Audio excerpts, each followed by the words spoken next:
Donc la physique 2, c'est l'électricité. Donc le problème,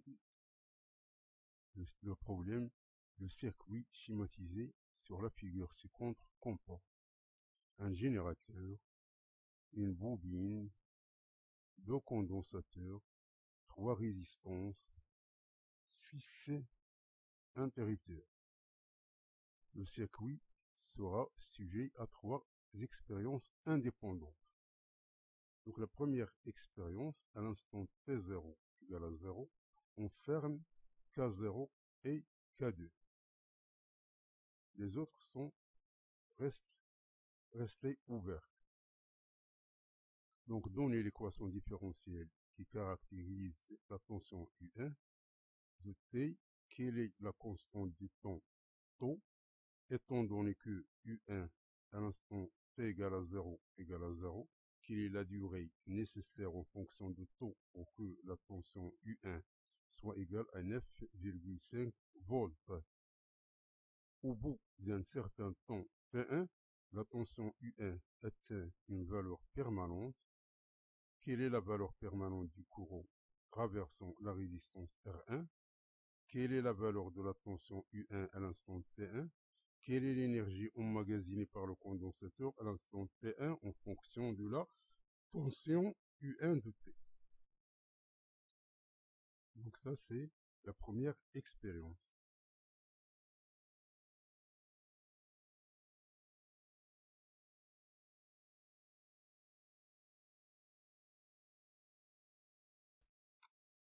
Donc, on a la première expérience. Donc, on va fermer le K0 et le K2. Les autres restent ouverts. Donc, on a la tension aux bornes de la source E qui est connectée en série avec la résistance R1. On a la tension U1 aux bornes de C1 et on a la tension UR aux bornes de la résistance R2. Donc la distance, ce qu'on appelle ça, c'est la loi des mailles. Donc la loi des mailles, ça nous donne que E moins R1I moins UR est égal à U1.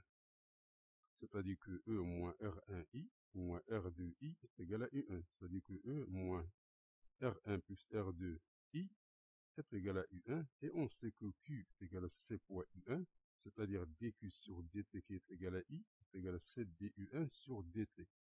Donc on remplace le I par ce terme ici. On va trouver donc cette équation ici qu'on va tout simplement essayer de la rendre sous cette forme ici.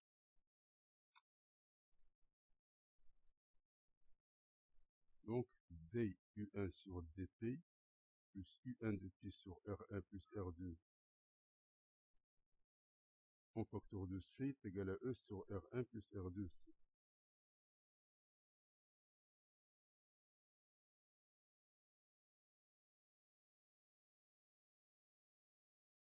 Après cette expression-là, on tire tau qui est égal à R1 plus R2C.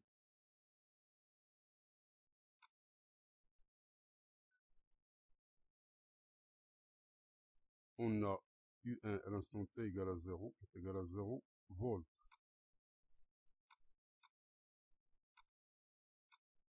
Le temps pour que U1 de T est égal à 9,5 volts. Donc puisque K0 et K2 sont fermés, donc le condensateur C1 est en charge. S'il est en charge, donc l'expression du U1, elle est égale à E facteur de 1 moins T sur tau. Donc U1 sur E, c'est 9,5 sur 10, c'est 0,95, est égal à 1 moins exponentielle de moins T sur tau. Donc c'est du calcul tout simplement. Donc on va procéder par des logs. On va trouver que T est égal à 3 tau.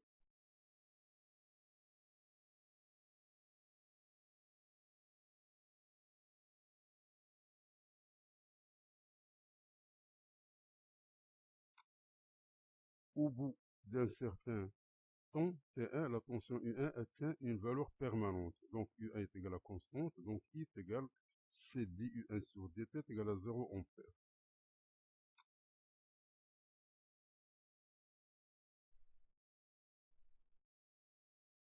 La cinquième question, donc on a U1 de t est égal à E facteur de 1 moins l'exponentielle de moins t sur tau. La valeur permanente est atteinte quand t tend vers plus l'infini. Lorsque t tend vers plus l'infini, ce terme est tend vers 0. Il reste donc U1 de t égale à 10 volts.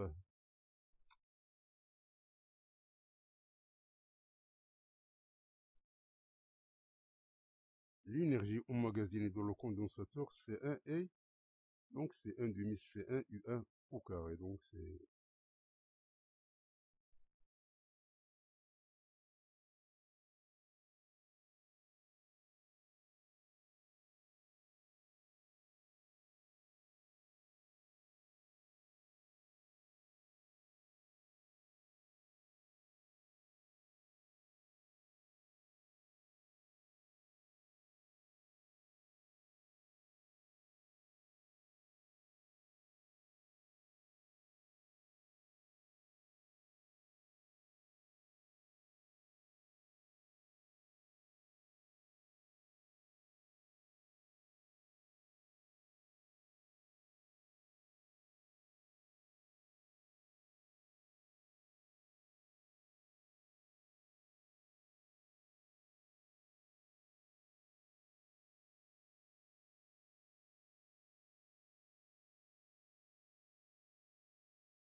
la deuxième expérience. À l'instant T0 égale à 0, on ferme les interrupteurs K0 et K3.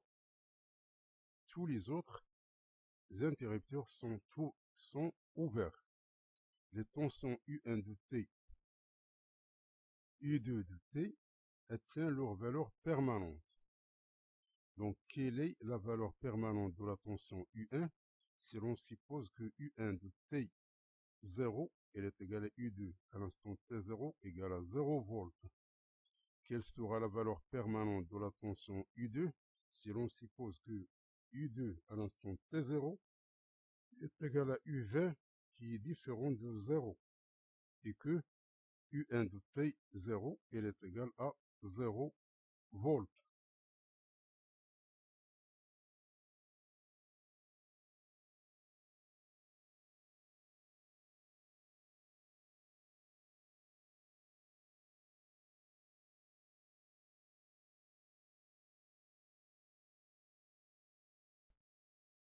Donc, maintenant, on va fermer le cas 0 et le cas 3. Donc, on ferme à l'instant t0 égale à 0. Alors, donc, U1 de t et U2 de t obtiennent leur valeur permanente. On suppose que U1 de t0 est égal à U2 de t0 est égal à 0. Et on a donc E moins R1I est égal à U1 plus U2. Et I est égal à C1 du1 sur dt, qui est égal à C2 du2 sur dt est égal à 0, car le régime, il est permanent. Donc, E, elle reste et devient, donc E, il devient égal à U1 plus U2, car I égale à 0. Donc, on a U1 égal à Q sur C1, c'est-à-dire que Q égale à C1 U1. On a U2 égal à Q sur C2, c'est-à-dire que Q est égal à C2 U2. Donc, C1 U1 est égal à C2 U2, c'est-à-dire que U2 est égal à C1 sur C2 U1. Donc on va remplacer U2 par son expression, donc l'expression ici, et on va trouver tout simplement U1 en fonction de E, puis on va trouver le U2 en fonction de E. Donc, on va trouver que U1 est égal à C2 multiplié E sur C1 plus C2.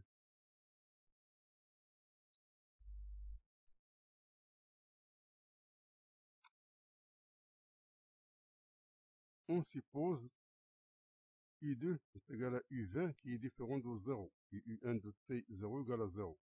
On a U1 de T0 est égal à 0, et U2 de T0 est égal à U20 qui est différent de 0.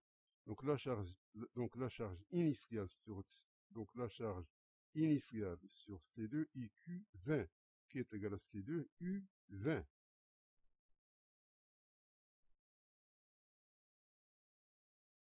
En régime permanent, la charge totale est conservée et la relation entre U1 et U2 reste le même, soit donc C1 U1 est égal à C2 U2. C'est-à-dire que on a U1 sur U2 est égal à C2 sur C1, c'est-à-dire que U1 est égal à C2 sur C1 U2. Et vu que E est égal à U1 plus O2, donc tout simplement on va tirer que, donc on va trouver que U2 est égal à C1E sur C1 plus C2.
Dans cette expression-là, on peut remplacer C2 par Q20 sur U20.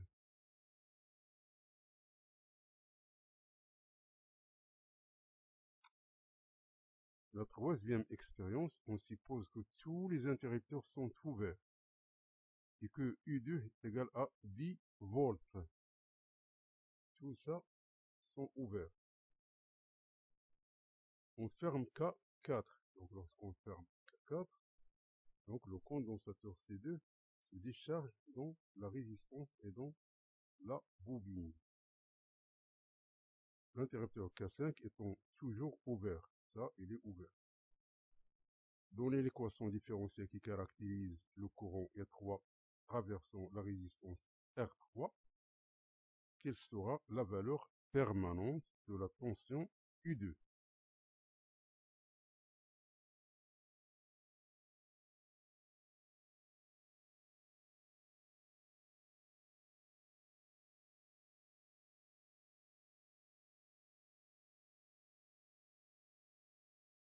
Donc, on suppose que les interrupteurs sont ouverts et que U2 est égal à 10 volts.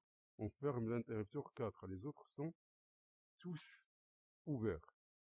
Donc, on a U2 est égal à UL. Donc, lorsqu'on dit UL, c'est-à-dire c'est L dit E3 sur DT plus R3 E3. Et U2, c'est Q sur C2. Donc, on va dériver cette équation-là une deuxième fois. Donc, L sur C2 dQ sur dt est égal à L d carré E3 sur dt au carré plus R3 dE3 sur dt.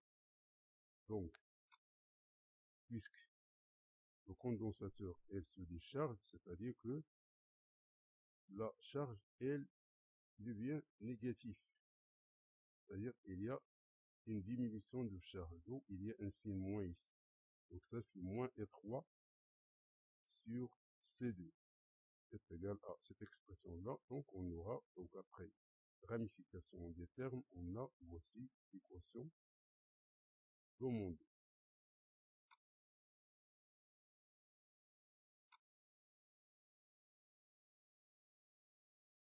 Donc, R3 est égal à moins dQ sur dt car il y a des chargements de C2 dans la résistance dans la bobine.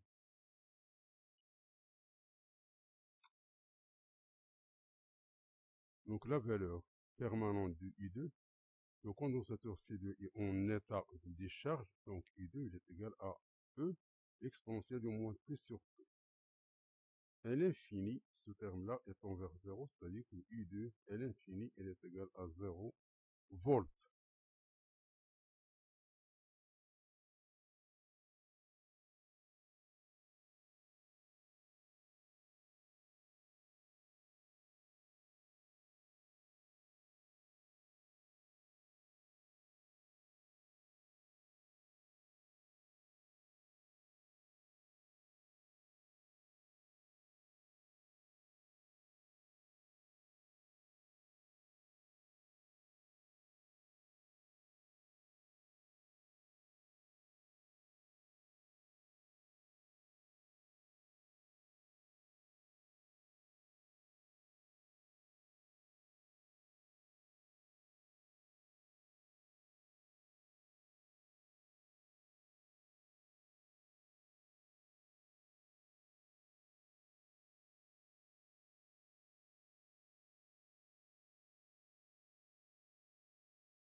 Donc la partie QCM, question à choix multiple.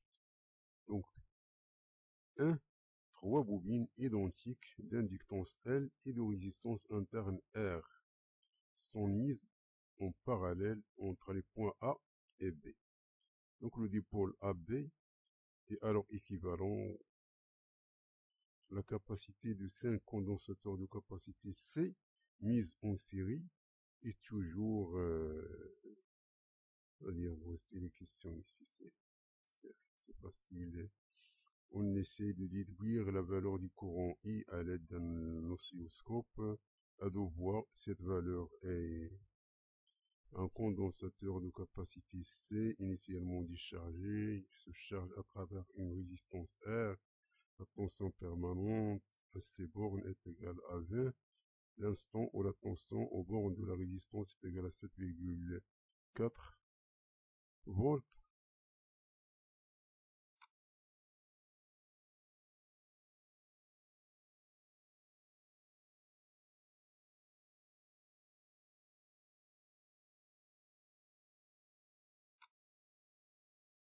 Une résistance R et une bobine d'inductance L sont en parallèle. La tension à leur borne est sinusoïdale de pulsation oméga.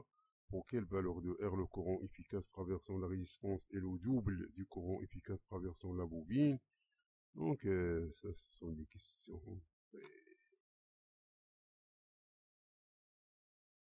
Donc ça, il s'agit d'un réseau formé par N résistance. Donc, quelle est la résistance entre A et B? Ici, la tension ici, elle est due à quoi? Donc la tension, est-ce que c'est pour le C, pour le R, pour le L, pour le E? Donc ça, c'est tout simplement, on a des résistances, donc on veut la résistance entre A et G.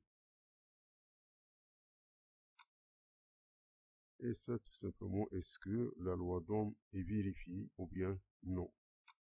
Donc, le dipôle équivalent entre A et B, on a trois résistances montées en parallèle et trois bobines montées en parallèle. Donc, les résistances en parallèle, c'est 1 sur RE égale 1 sur R plus 1 sur R plus 1 sur R égale 3 sur R. C'est-à-dire que RE est égal à R sur 3. Et concernant les bobines, c'est-à-dire l'inductance, ils s'ajoutent. Donc, c'est égal à 3L, donc RE est égal à R sur 3 et LE est égal à 3L, donc il faut cocher la réponse B.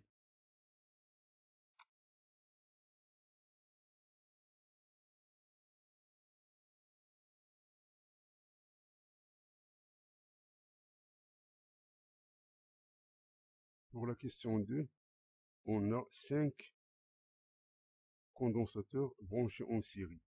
Donc, le condensateur, c'est,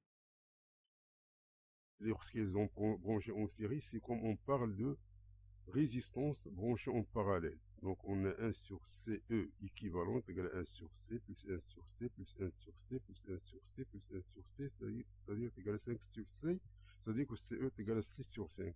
Et C sur 5, il est inférieur à C. Donc, la réponse, c'est la réponse C.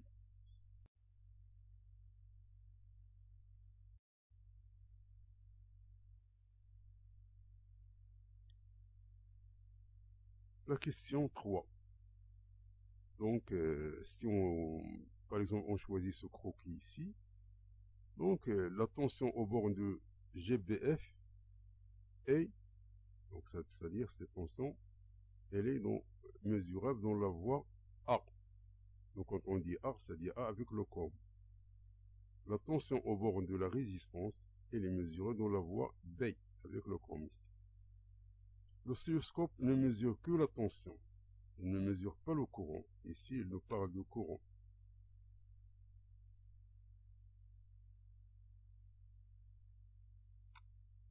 L'oscilloscope ne mesure que la tension. Pour rendre l'oscilloscope mesurable de courant, il faut utiliser ce qu'on appelle une sonde de courant à effet Hall, c'est-à-dire c'est un effet magnétique qui convertit l'intensité en une tension. Donc l'oscilloscope seul ne mesure pas le courant. Donc il faut cocher la partie A.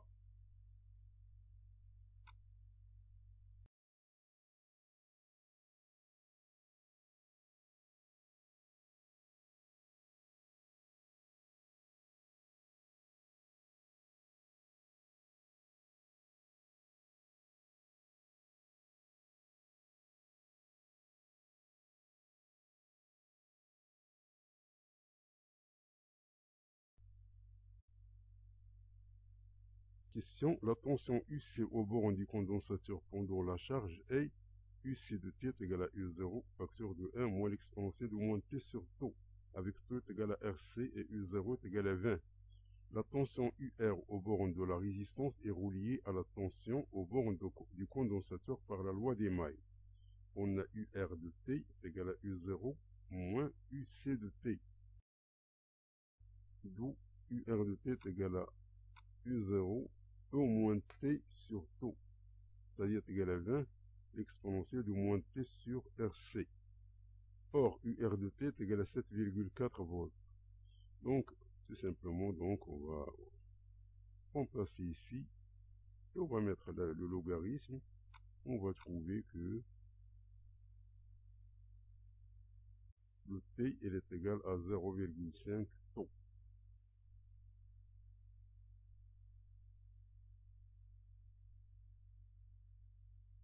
Donc, c'est-à-dire 0,5 RC, il faut cocher la réponse D.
Au borne de la résistance, on a UR est égal à RIR. Au borne de la bobine, on a ZL est égal à JL oméga. J, il joue le rôle de I dans les nombres complexes. Avec le module de J, il est égal à 1. Donc, le module de l'impédance ZL est égal à L oméga. Le courant au borne de la bobine, IL est égal à UR sur ZL. Donc, c'est égal à UR sur L oméga. C'est égal à RIR sur L oméga. On a IR est égal à 2 IL. Donc, IL est égal à R qui multiplie 2 IL sur L oméga. Après simplification, on trouve que R est égal à L oméga sur 2. Donc, la réponse, c'est la réponse A.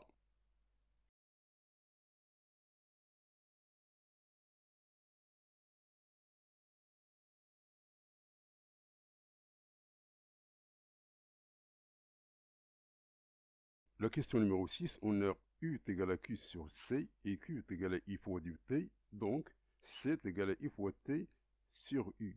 Donc, application numérique, on trouve que C est égal à 1 millifarad. Donc, la réponse, c'est la réponse B.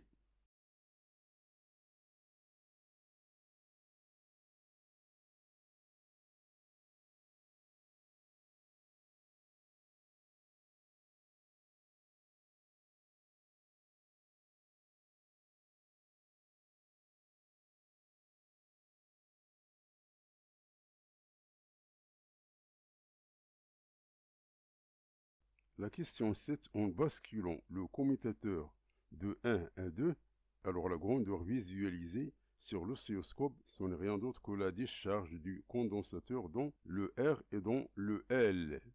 Donc Y de T, donc le Y de T qu'on voit ici, c'est la tension aux bornes du condensateur.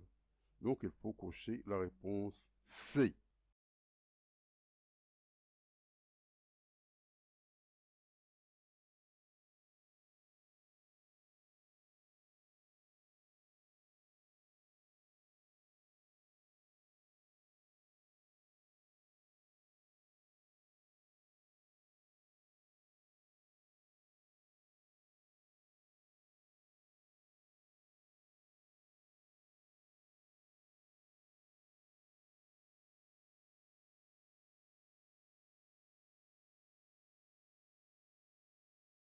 La question numéro 8.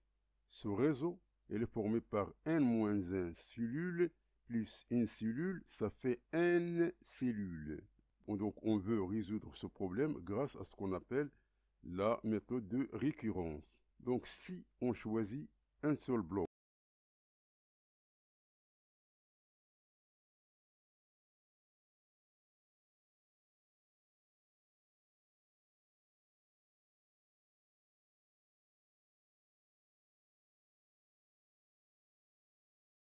donc si on a un seul bloc, alors la résistance équivalente entre C et D, donc ce n'est rien d'autre que il y a une résistance R avec 3 résistances en série. C'est-à-dire que R entre C et D, elle est égale à R en parallèle avec 3R. C'est-à-dire que 1 sur RCD est égal à 1 sur R plus 1 sur 3R. Donc après réduction au même dénominateur, on trouve qu'il est égal à 4R sur R facteur de 3R. C'est-à-dire que RCD est égal à R qui multiplie 3R sur 4R est égal à R facteur de 2R plus R sur 3R plus R. Donc si on raisonne par deux cellules, alors la résistance entre, par exemple, EE et F, eh bien, elle est égale à la résistance R en parallèle avec l'ici résistance. C'est-à-dire que 1 sur REF est égal à 1 sur R en parallèle avec 2R plus RCD, car ça c'est RCD, et ça c'est 2R. Donc, ça dit que 1 sur REF est égal à 1 sur R plus 1 sur 2R plus RCD. Donc, on voit que si on termine le calcul ici, on va trouver qu'il a la même allure que cette écriture ici. Donc, on généralise ceci. Alors, on en déduit que si on s'intéresse à l'ensemble entre A et B, c'est-à-dire on a, ça c'est Rn-1 plus le bloc ici.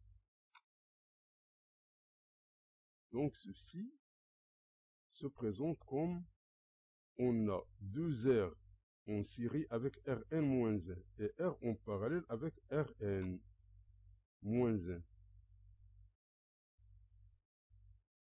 Donc, c'est-à-dire que 1 sur Rn est égal à 1 sur R plus 1 sur 2R plus Rn-1. Donc, on va réduire au même dénominateur. Donc, ça nous donne, donc c'est R plus 2R plus Rn-1 sur R facteur de 2R plus Rn-1. Donc ça nous donne 3R plus Rn-1 sur R facteur de 2R plus Rn-1. Maintenant, c'est-à-dire on inverse, c'est-à-dire que Rn, elle est égale à R facteur de 2R plus Rn-1 sur 3R plus Rn-1 qui a cette forme ici et là cette forme ici, d'où le Rn, elle est égale à R facteur de 2R plus Rn-1 divisé par 3R plus Rn-1. Donc il faut cocher la réponse D.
Donc, selon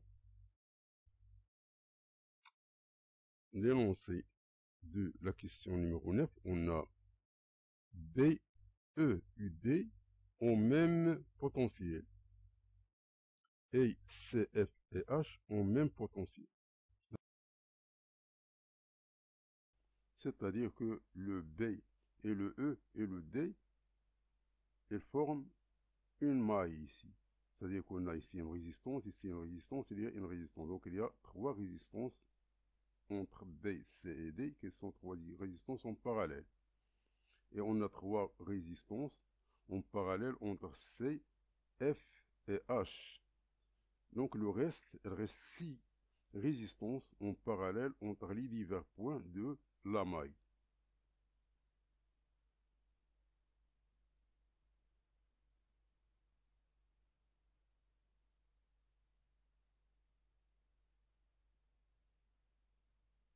Donc la résistance équivalente entre A et G, elle est formée par 3 résistances en parallèle, plus 3 résistances en parallèle, plus 6 résistances en parallèle. C'est-à-dire est égal à R sur 3, plus R sur 3, plus R sur 6. Donc, après calcul, on va trouver qu'il est égal à 5 sixièmes qui multiplie 6 est égal à 5 ohms. Donc, il faut cocher la réponse A.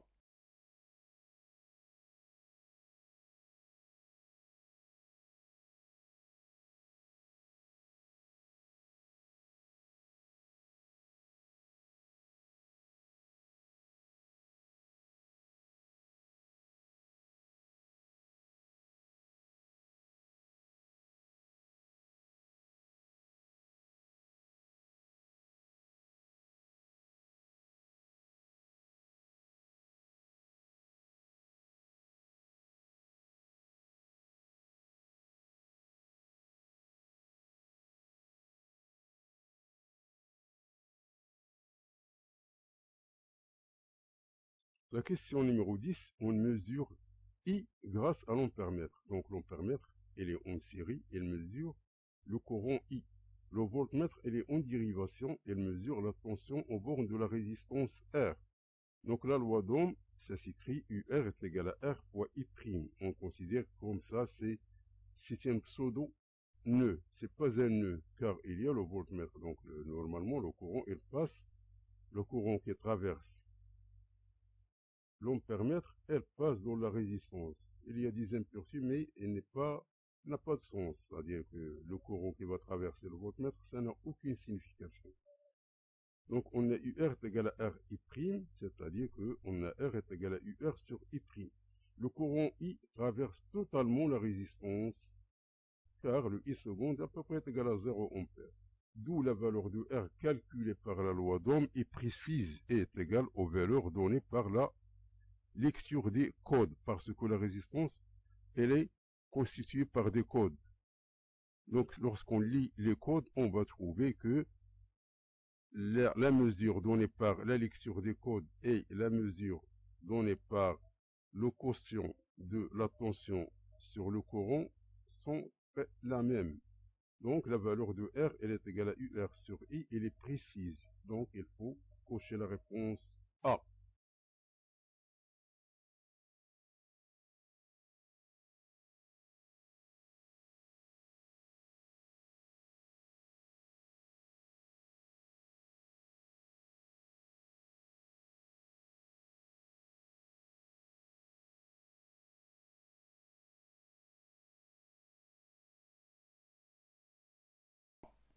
Donc merci d'avoir suivi ce vidéo et à la prochaine pour un nouveau vidéo cordialement.